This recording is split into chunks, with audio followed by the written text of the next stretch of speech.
DIY の電動工具はこのマキタタイプのベースを使いやすく改造します。このトリマーはマキタの海外モデルです。日本で売られている充電トリマーと下の部分は一緒なんですけども、上は有線になってますので、このような形なんですけども、理屈は一緒ですね。今これは金属のベースがついていますけども、これが日本の充電トリマーについている純正のベースです。こうですね。でここにギアがついています。ラック&ピニオンですね。ラック&ピニオン式になってますので、これでギアで上下ができるんですけども、ここが緩いと緩く動きますので微調整がしづらいですよね。できつくしてしまうと遊びがなくなって微調整ができるんですけども、今度はここが硬くて動かないですよね。緩めればいいんですけども、ここを握りやすくすれば微調整ができるようになりますよね。そうすると精度も微調整がかなりしやすくなります。このスクワイでコンコンと叩いてやるのもいいんですけども、これでもかなり微調整ができるようになりますので、ここの握りやすくすると、それを今回やります。これは非常に優秀なサークルカットジグなんですけども、以前動画で紹介したこともあります。でこのジグを使う時に回転をさせながら緩めて落とすんですけども、この時に緩めすぎると深く入りすぎたりしますので、この部分の握りを大きくすれば使いやすくなると思います。キタの海外モデルについている純正の金属ベースなんですけども、これは Amazon でもよく売られています。コピー商品がよく売られているんですけども、この金属のものは特に合成が高いので、プラスチックのものよりも合成が非常に高いです。ですので、これはこうですね。これを持っている方、コピーでもですけど、持っている方はこうしてかなり締め付けるようにして動かすとかなり微調整が効きます。グラグラをなくした状態ですね。微調整がかなり効くようになりますので、さらに使いやすくなります。この2台はこれも以前動画で紹介したことのあるものなんですけども、マキタのコピー商品ですよね。このベースの部分は。でこちらも同じ仕組みですので、ここの部分がこれはきちんと金属です。握りがもう少し大きければこれも使い勝手が非常に良くなります。でこちらもそうですよね。こちらも同じように同じ仕組みですので、こうです。今回使用するものはホームセンターに売っています配管用のパーツを使って簡単に作ります。でこちら全て外径が 24mm のものです。でこれがギリギリ入るか入らないなんですけども、これを使います。でこれをここに囚人ノズルがつく場合には長いと干渉しますので、形を変えることもできますので、こうですね、細いままでも使えますのでこの3個を選びました。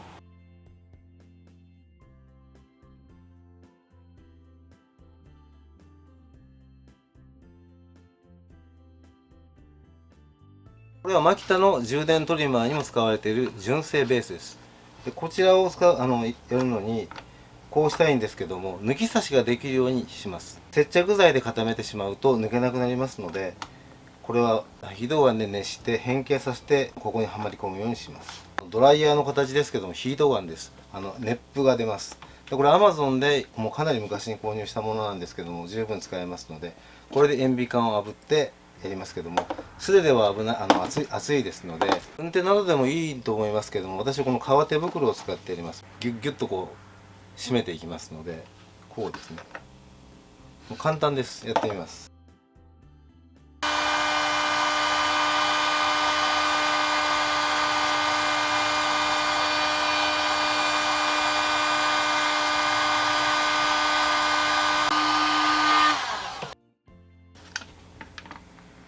はい、これで入りました。こうですね。手早くやります。ギュッと押さえつけていきます。で、まっすぐになるように確認します。こうです。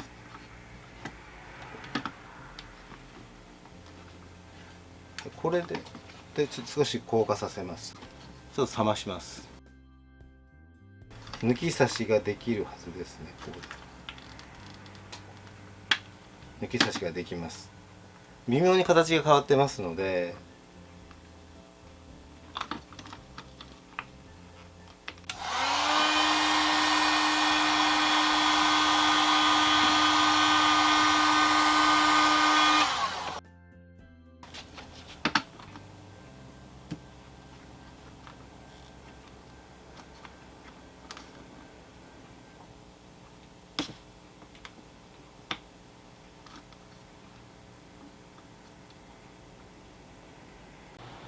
はい、もうこれで出来上がりですね。これで今はこれで出来上がったんですけども、ただ抜き差しするときに同じ位置で抜き差しした方がいいので目印をつけておきます。これは抜けなくな同じ位置の方が入りやすいので、目印ですね、ここと同じところにつけておくと分かりやすいと思います。でこうですね、ちょっときつめですけども抜けます。で入れる時にも入れることができる。入りますね。ある程度きつくないと締め付けができないのでこうなっています。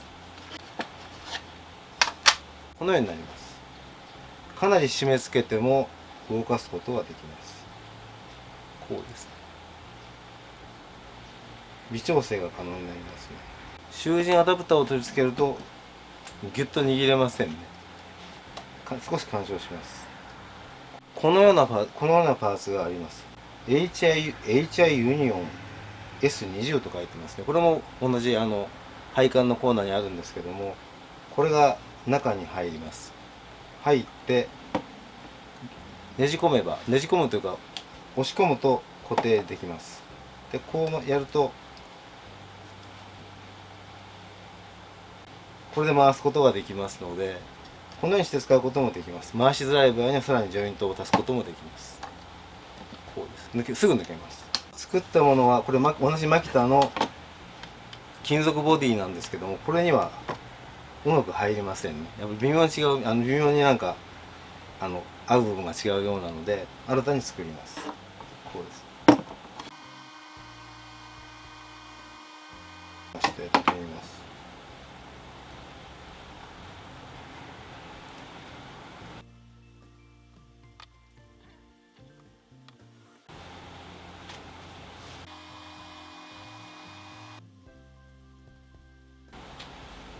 これで完成ですね。これでいきますよ、も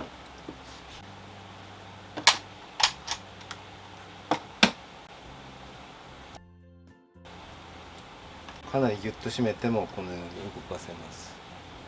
で簡単にできますので、これでかなり使い勝手が良くなるのではないかなと思います。この商品はこ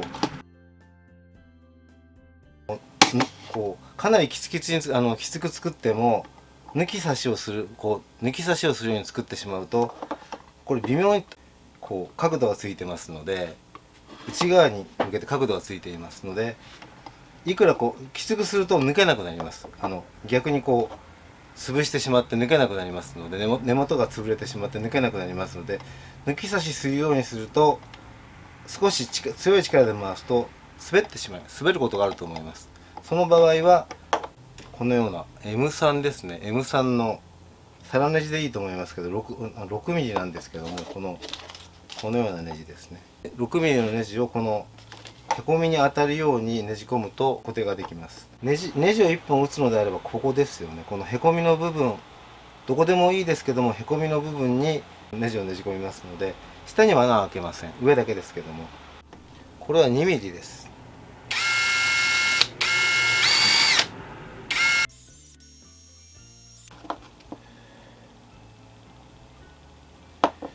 ドリルの先につけてやってみます。